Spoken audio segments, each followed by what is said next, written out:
Yo, what's up brother, kembali lagi bersama gue Bayu RS.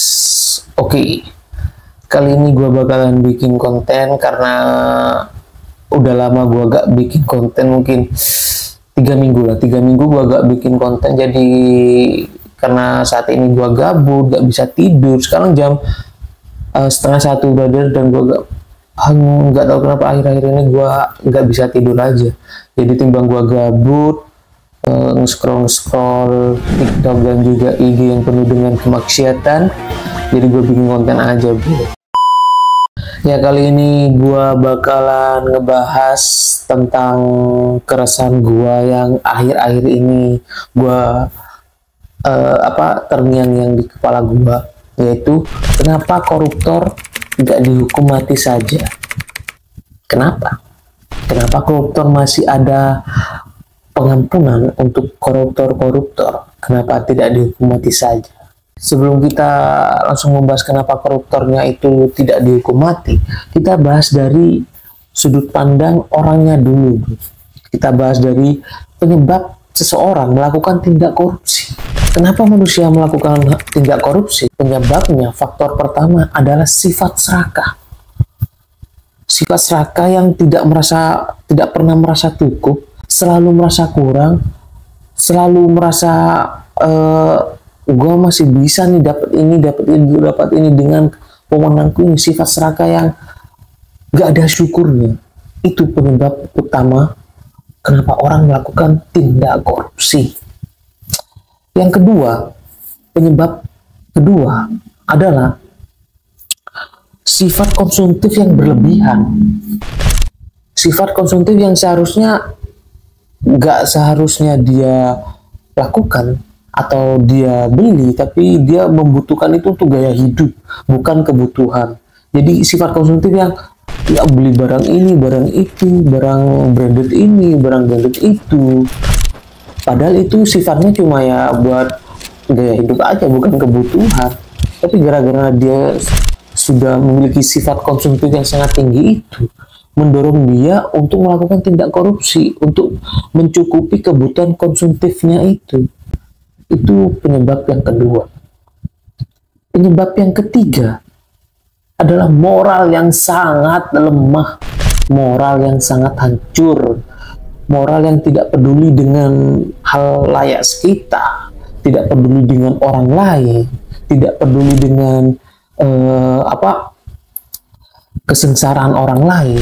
Dia hanya memperdulikan dirinya, dia hanya ingin membahagiakan dirinya tanpa peduli apa yang dia lakukan, membuat orang lain sengsara, bro.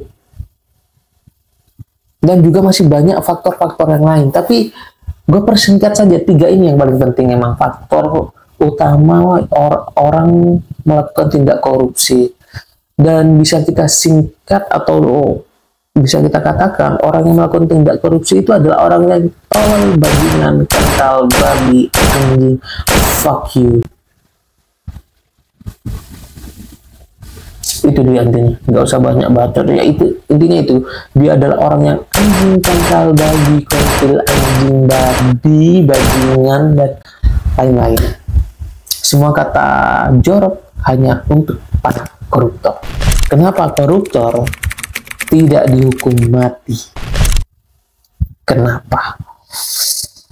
Padahal di undang-undang kita sendiri, dalam pasal 2 Undang-Undang Pemberantasan Tindak Pidana Korupsi, dalam ayat pertama berbunyi, setiap orang yang secara melawan hukum melakukan perbuatan memperkaya diri sendiri atau orang lain atau suatu korporasi yang dapat merugikan keuangan negara atau perekonomian negara akan dipidana penjara dengan penjara seumur hidup atau pidana penjara paling singkat 4 tahun dan paling lama 20 tahun, dan denda paling sedikit 200 juta dan paling banyak 1 M. Dan lanjutannya ayat kedua berbunyi, dalam hal tindak pidana korupsi sebagaimana yang dimaksud dalam ayat 1 dilakukan dalam keadaan tertentu, pidana mati dapat dijatuhkan. pidana mati dapat dijatuhkan kepada koruptor jika dia melakukan tindak korupsi dalam keadaan tertentu. Di mana keadaan tertentu ini maksudnya kayak gini teman, ketika negara sedang mengalami krisis keuangan atau krisis moneter, terus ada orang yang masih korupsi merugikan negara, nah itu bisa dihukum mati. Atau dalam keadaan negara sedang mengalami bencana alam tingkat nasional atau internasional, itu bisa dihukum mati. Dihukum kita berarti, mari kita telah sebagai orang biasa saja, bro. Gua bukan orang hukum, tapi kita baca dari undang-undang ini dan dari kata-katanya, berarti jika seseorang melakukan tindak korupsi dalam keadaan tertentu, yaitu dalam keadaan negara sedang mengalami krisis keuangan atau sedang mengalami bencana alam yang sifatnya nasional atau internasional, orang yang melakukan tindak korupsi dalam keadaan itu bisa dihukum mati. Berarti dalam hukum di negara kita, koruptor bisa dihukum mati, bro. Dan menurut gua di negara Indonesia sudah ada beberapa kasus yang seharusnya patut dihukum mati sesuai undang-undang kita, karena dia sudah melakukan tindak korupsi dalam keadaan tertentu, dalam keadaan bencana alam dan juga korupsi yang sangat merugikan negara. Sudah ada beberapa kasus, tapi kenapa masih tidak dihukum mati? Padahal hukumnya masih sudah ada, hukumannya sudah ada, undang-undangnya sudah ada, tapi kenapa belum bukan belum, tapi kenapa tidak bisa dihukum mati, bro? Why? Jadi gue cari tahu kenapa ya? Oh, hukumnya udah ada, undang-undangnya sudah ada, tapi gak dihukum mati. Ternyata, bro, kenapa koruptor masih tidak bisa dihukum mati meskipun sudah ada hukumannya? Karena mereka manusia. Karena mereka dilindungi oleh HAM, atau bisa kita katakan hak asasi manusia. Komnas HAM di Indonesia sendiri juga pernah berkata jika hukuman mati bukanlah solusi utama atau solusi yang efektif atau menimbulkan efek jera bagi para koruptor. Ini Komnas HAM yang bilang. Karena Komnas HAM sendiri berpendapat jika hak hidup adalah hak paling mendasar yang tidak bisa dikurangi dalam keadaan apapun yang dijamin oleh konstitusi. Jadi di sini maksudnya jika semua manusia di negara ini mempunyai hak hidup, yaitu hak yang paling mendasar yang harus dilindungi oleh konstitusi atau negara. Tidak peduli dia itu melakukan kejahatan apapun, kita harus melindungi hak asasinya. Nah, seperti itulah gambaran besarnya.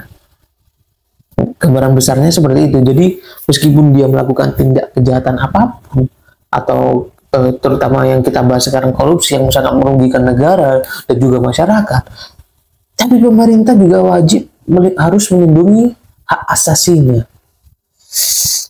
yang menyebabkan undang-undang yang sudah ada untuk memberantas korupsi ini bertabrakan dengan kewajiban negara untuk melindungi hak asasi itu, yang itu menjadi satu celah bagi para koruptor untuk menghindari hukuman mati. Dan di Komnas HAM di Indonesia sendiri juga dari awal emang tidak setuju dengan adanya hukuman mati bagi para koruptor, karena bagi mereka itu tidak ada korelasinya untuk memberikan efek jera, memberikan efek penanggulangan atau pencegahan bagi kasus-kasus korupsi yang merugikan negara.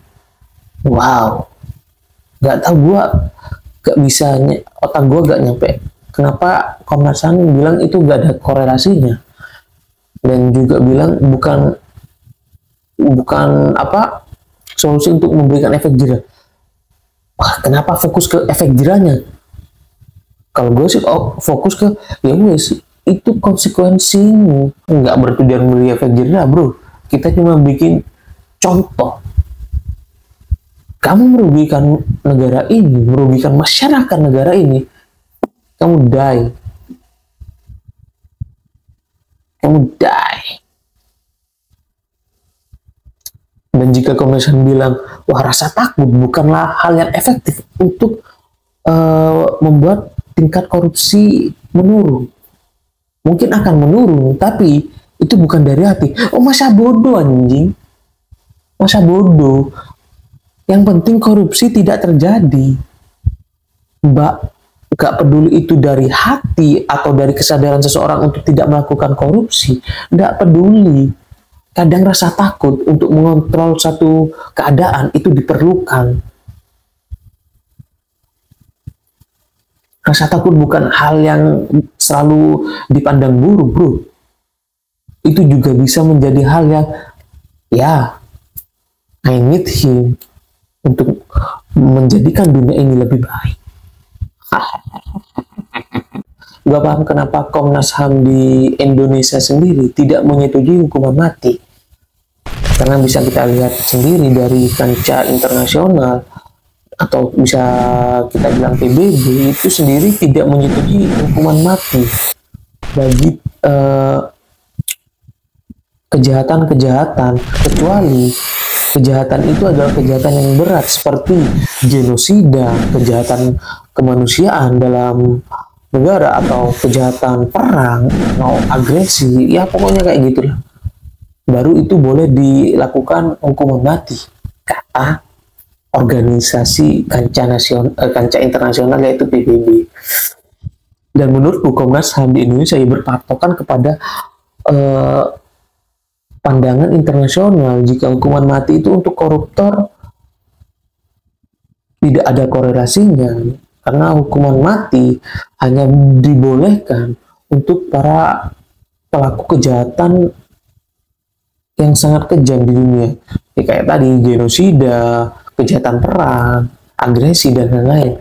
Itu bisa dihukum mati. Tapi untuk korupsi bukan salah satu kategori yang bisa dilakukan hukuman mati. Pandangan dari kancah internasional. Nah, Komnas HAM kita sendiri juga setuju dengan pandangan internasional itu, yang membuat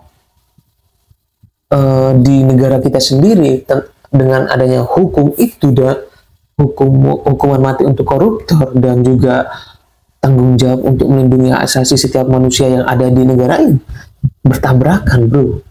Gak gampang untuk mengkorelasikannya. Untuk sekarang, hukuman mati di Indonesia bukan hukuman pokok atau hukuman utama, bukan. Sekarang meskipun udah ada undang-undangnya nih, tapi hukuman mati di Indonesia ini untuk para koruptor bukanlah hukuman pokok, tapi hukuman alternatif. Dan jadi yang dimaksud alternatif di sini, ya dalam persidangan, ya kami hukum mati, hakimi, tok, hakim, hukuman mati bagi koruptor ini, tok 3. Tapi bukan berarti dia akan fix dihukum mati, tidak. Jadi hukumannya itu dia memang diteruskan hukuman mati, tapi dia akan diuji coba selama 10 tahun di dalam penjara. Jika dalam 10 tahun dia bisa dianggap berperilaku baik, berkelakuan baik, dari hukuman mati dia bisa turun ke hukuman seumur hidup. Dan dari hukuman seumur hidup itu juga bisa turun lagi ke hukuman yang lebih ringan atau pidana awalnya. Di sini permainannya, bro. Permainannya di sini, bro. Hukuman mati, kalau 10 tahun di penjara berperilaku baik, hukumannya bisa diturunkan menjadi hukuman seumur hidup atau hukuman yang lebih ringan, atau pidana awalnya, hukuman yang lebih ringan. Ya berarti bisa aja nggak seumur hidup, bisa aja ya kalian tahu lah. Dan Apakah ini membuat jera, ataukah ini sepadan dengan apa perbuatan yang dilakukan koruptor ini? Menurut gua nggak sepadan, bro. Jika dia, ya bukan maksud gua semua orang yang melakukan korupsi itu harus dihukum mati, enggak, bukan gitu. Ya sesuai dengan undang-undang kita yang menurut gue udah bagus banget, dengan ada pasal 1 yang dengan hukuman minimal 4 tahun, hukuman maksimal 2 tahun, denda paling sedikit 200 juta, denda paling banyak 1 M, dan ayat kedua berbunyi hukuman mati akan diberlakukan jika dalam keadaan tertentu. Udah bagus banget, bro. Udah ada patokan-patokannya. Jadi ya gue lebih fokus ke orang-orang yang pantas dihukum mati, koruptor-koruptor yang pantas dihukum mati. Ya udah, kalau hukuman dia emang pantas dihukum mati, terus dia masih, wah karena dia manusia kita harus melindungi asasinya, ya udah kita beri masa percobaan 10 tahun. Kalau 10 tahun dia berperilaku baik, kita turunkan hukumannya, turunkan menjadi hukuman seumur hidup. Tapi kita turunkan hukumannya seumur hidup, atau yang lebih ringan. Ataunya ini, bro, yang jadi masalah gua. Yang lebih ringannya ini yang jadi masalah. Oke, 10 tahun berkelakuan baik, oke, turun menjadi hukuman seumur hidup. Aku sih setuju. Aku sih oke, nggak apa-apa, biarlah dia seumur hidup di penjara dan mati di penjara, bro, nggak apa-apa. Tapi kalau dia akan mendapatkan hukuman yang lebih ringan, cuma dari 10 tahun ketambahan 2 tahun, 2 tahun lagi dia bebas, dengan perbuatannya yang sudah awalnya sepakat dihukum mati, tapi karena dia berkelakuan baik, ya udah kita maafin aja, ya udah 2 tahun, dari 10 tahun ditambah 2 tahun lain 12 tahun, ditambah 4 tahun. Wah, gak match, bro, dari perbuatannya. Ini kan perbuatannya dari sidang kan sudah mendapatkan hukuman mati, berarti kan perbuatannya sudah pantas dihukum mati. Tapi gara-gara dia cuma berperilaku baik selama 10 tahun, dia dikasih hukuman yang lebih ringan, seumur hidup atau yang lebih ringan, atau yang bisa kita katakan ya bisa bebas juga tuh orang. Dan gue yakin 10 tahun atau 20 tahun, gue yakin tuh koruptor, uang yang dia korupsi, nggak semua negara bisa mengambilnya kembali. Pasti dia udah punya rencana-rencana, bro. Dia udah pinter, pasti dia udah gelapin ke sini, dia masukin ke bank negara ini, negara ini. Ya, buat cadangan dia kalau nanti keluar penjara, bro. Dan itu gak mudah negara untuk melacak uang-uang itu, bro, sulit. Jadi gak sepadan, kalau kata gua gak sepadan. Persetan hak asasi manusia. Menurut gua ya udahlah, kita fokus ke hak asasi manusia yang patut dilindungi saja. Kalau koruptor yang sangat merugikan kita, ngapain anjing? Ya kita sesuai undang-undang kita.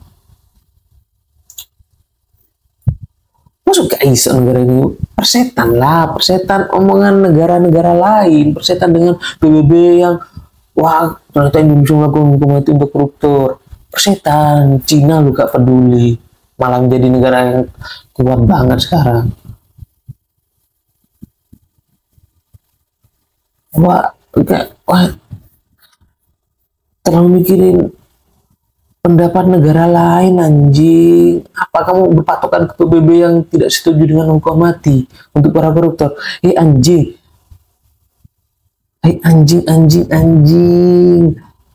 PBB berkata jika hukuman mati hanya patut untuk kejahatan yang sangat berat seperti genosida, seperti kejahatan perang. Delok nak Timur Tengah, delok nak Palestina. Lihatan di Palestina. genosida jelas-jelasan, kejahatan perang terlalu jelas. Tapi PBB adakah dia berbuat untuk menghentikan hal itu? Tidak ada, bro. Itu hanya kepentingan, bro, kepentingan. Udah jelas ada genosida di Palestina, udah jelas ada kejahatan perang, banyak anak kecil yang meninggal. Tapi PBB tidak melakukan hal apa-apa, bro. Dia cuma rapat-rapat air, pungut suara air, dan cuma negor. Ya udah, hentikan. Gak ada tindakan negor. Israel udah hentikan, cukup. Mapamu anjing. Jarimu patut dihukum mati. Kenapa nggak diserang aja anjing? Apa? Karena alasan-alasan Israel, ya kami mempertahankan diri, kami diserang dulu, ya kami nyerang balas. Ya, anjing tolol, gua orang tolol yang nggak berpendidikan aja tahu itu hanya alasan kontol. Ya kamu balas ke tentaranya, ke Hamasnya, bukan rumah sakit, ke sekolah, ke bocil-bocilnya anjing. Alasan anjing itu anjing. Terus kita mau berpatokan dengan organisasi itu, organisasi yang tidak bisa berbuat apa-apa untuk melindungi hak asasi manusia di Palestina. Jadi pertanyaan gua, sampai di mana HAM ini bisa melindungi orang-orang anjing ini? Apakah sepatut itu hak kehidupannya dilindungi, padahal perbuatannya tidak manusiawi? Apakah sepatut itu kita melindungi hak asasi orang-orang seperti anjing itu? Ketika dia melakukan korupsi, memperkaya diri dengan dalam keadaan negara yang sangat hancur, tidak peduli dengan masyarakat sangat membutuhkan uang itu. Dia masa bodoh, terus sekarang dia udah ketangkep dan lain, ya udah pakai kopiah kerudung dengan sok sedih, sok menyesal, kita maafin. Wah, emang menurut Islam itu maaf itu penting, tapi gak semudah itu anjing. Perbuatannya harus menerima ganjaran yang setimpal. Udah sesuai undang-undang aja, bro. Cukup mantap undang-undang kita. Tapi wah, kenapa HAM masih bisa dipermainkan kayak gini?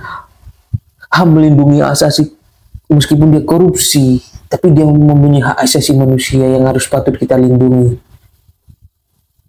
Terus bagaimana hak asasi manusia yang udah dia hancurkan, udah dia sengsarakan?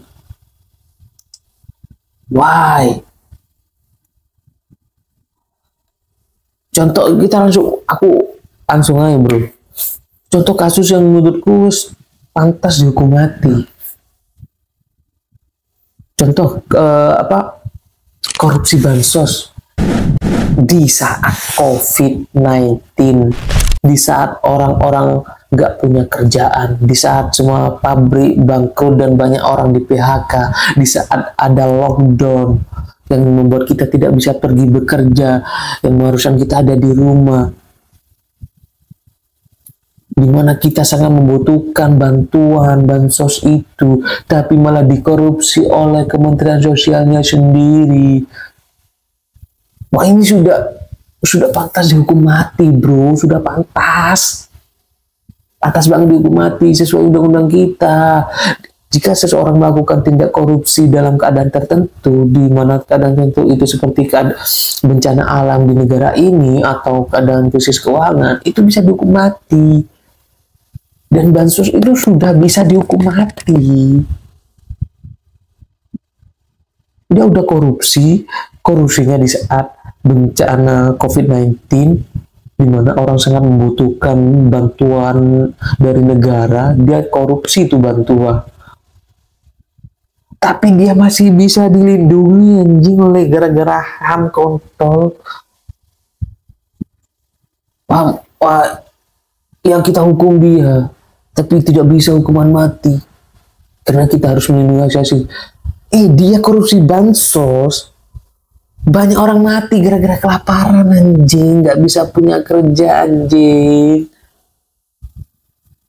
bisa menghasilkan uang gara-gara COVID, banyak orang nggak makan.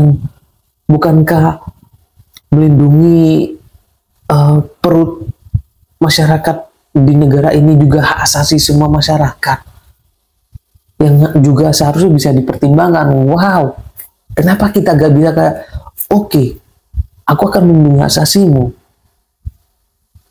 tapi ya aku hanya bisa melindungi hak asasimu sebatas ini karena kejahatanmu segini, dan kejahatanmu itu tidak patut untuk menerima hak asasi lagi sebagai manusia. Yang menurut gue hukuman mati ya tindakan yang tepat, bro. Persetan dengan jera, persetan dengan mencegah. Kami hanya ingin orang yang korupsi menerima akibatnya. Menerima akibatnya sesuai dengan perbuatannya. Jika perbuatannya setimpal dengan hukuman mati, ya harus dilaksanakan. Persetan HAM, bro, persetan. Tapi gue juga sebagai masyarakat di negara ini juga gue tahu pemerintah gak semudah itu karena banyak tekanan, banyak bentrokan, banyak faktor-faktor yang harus dipikirkan juga dalam mempertimbangkan hukuman mati bagi koruptor ini. Gue juga tahu, tapi ayolah, kita bisa nih, kita bisa. Hukuman kita sudah ada, undang-undangnya sudah ada, bisa. Karena kalau koruptor itu gak dihukum mati terus nanti suatu saat dia bebas, gue yakin pasti hasil korupsinya itu masih ada kok, masih ada di negara mana, was banyak lah caranya, dan itu gak mudah dilacak oleh negara, bro, gak mudah. Dia masuk penjara denda segini, ya udah dibayar. Padahal di bank negara mana dia punya uang segini. Wah. Dan juga gue sangat mendukung juga untuk pengesahan RUU perampasan aset. RUU perampasan aset itu segera diselesaikan. Penting sekali undang-undang ini, penting sekali. Saya sudah sampaikan juga kepada DPR, kepada kementerian yang terkait dengan ini, segera selesaikan. Wah, itu jos banget sih. Itu harus segera disahkan. Untuk apa? Untuk membuat para korupsi ini jera dan juga bisa mengembalikan kerugian negara lebih cepat. Karena kalau kita ngelacak uang yang dikorupsi para koruptor ini, kelamaan, bro, kelamaan. Atau bisa aja gak bisa kita lacak tuh uang saking pinternya dia. Tapi kalau asetnya kita rampas, aset yang ada di depan mata nih, rumah ini, rumah itu, rumah ini, wah ada dia ngalir dana ke orang ini, ambil segini, ke orang ini ambil segini aset, bro, mantep, bro, kembali tuh uang. Jadi setidaknya kalau kita tidak bisa memberikan hukuman mati bagi koruptor-koruptor anjing itu, setidaknya kita memberikan kehidupan kemiskinan bagi dia. Setidaknya setelah dia bebas, dia tahu rasa kemiskinan, semiskin-miskinnya, bro.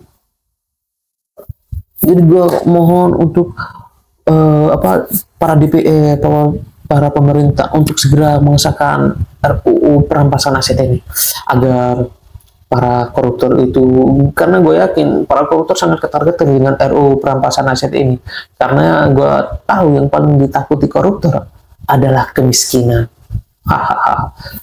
Dan waktunya kita membuat miskin para koruptor itu. Segera sahkan RUU perampasan aset agar koruptor-koruptor anjing itu bisa dibasmi dan bisa merasakan akibat dari perbuatannya. Ya udah, bro, sampai di sini dulu konten kali ini. Ya nggak tahu jika tadi argumen gua kalian setuju silakan, nggak setuju silakan, karena ini ada keresahan gua sendiri. Gua gak pinter, gua cuma ini keresahan gue sebagai rakyat Indonesia kayak gitu. Dan jangan lupa subscribe, like, and comment biar gue tambah semangat untuk bikin konten-konten selanjutnya. Bye bye, assalamualaikum.